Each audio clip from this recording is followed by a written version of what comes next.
माणसाच्या जीवनाची किंमतच नाही। हे 50 टोके कोण काय हे सगळं घाण्याला चालू आहे राजकारण आणि समाजकारण। 50 टोके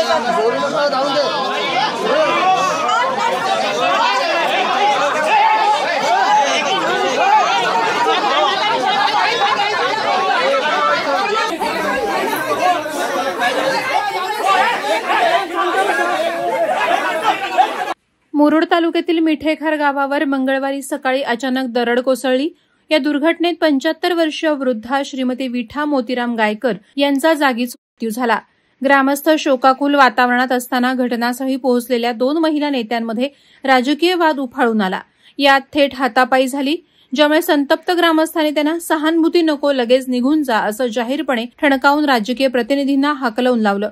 मिळालेल्या माहितीनुसार दुर्घटना घडल्यानंतर घटनास्थळी आमदार महेंद्र दळवी यांच्या पत्नी मानसी दळवी आणि शेतकरी कामगार पक्षाच्या महाराष्ट्र प्रवक्त्या चित्रलेखा पाटील या पाहणीसाठी पोहोचल्या। चित्रलेखा पाटील यांनी सत्ताधाऱ्यांना थेट सवाल केला, सत्ता तुमच्याकडे, प्रशासन तुमच्याकडे, मग अशा दुर्घटना का घडतात, तत्परता कुठे होती? या प्रश्नावर मानसी दळवी संतापल्या आणि त्यांनी थेट हात उचलला। पाहता पाहता दोघींमध्ये उघडपणे हातापाई झाली। गावात मृत्यूचा आक्रोश सुरू असताना घटनास्थळी हा राजकीय तमाशा रंगला। या प्रकाराने ग्रामस्थांचा संताप उसळला। ते संतप्त होऊन म्हणाले, मृत्यूचा प्रसंग आहे आणि तुम्ही राजकारण करता, आम्हाला तुमच्या सहानुभूतीची अजिबात गरज नाही। आम्ही आणि प्रशासन बघून घेऊ, लगेच इथून निघा असं ग्रामस्थांनी जाहीरपणे ठणकावलं। दरम्यान चित्रलेखा पाटील यांनी तत्काळ दखल घेत शिवसेना उबाठा पक्षाच्या मुरुड तालुका संघटिका राजश्री मिसाळ यांना ग्रामस्थांना स्थलांतरित करण्यासाठी लागेल ती मदत करण्याचे आणि गावकऱ्यांच्या सर्व मागण्या शासनाकडून विना अटी शर्ती मान्य करून घेण्याचे ठाम आश्वासन दिले।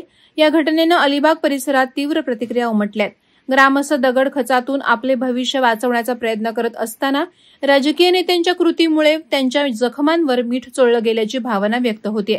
प्रशासनानं दुर्घटनाग्रस्तांना तातडीनं मदत पुरवण्याची मागणी जोर धरतीये। वादळवारा लाईव्हसाठी न्यूज ब्युरो, अलिबाग। नवी मुंबई व रायगड जिल्ह्यातील ताज्या बातम्या आणि घडामोडींसाठी सबस्क्राईब करा वादळवारा लाईव्ह चॅनल आणि दाबा बेल आयकॉन।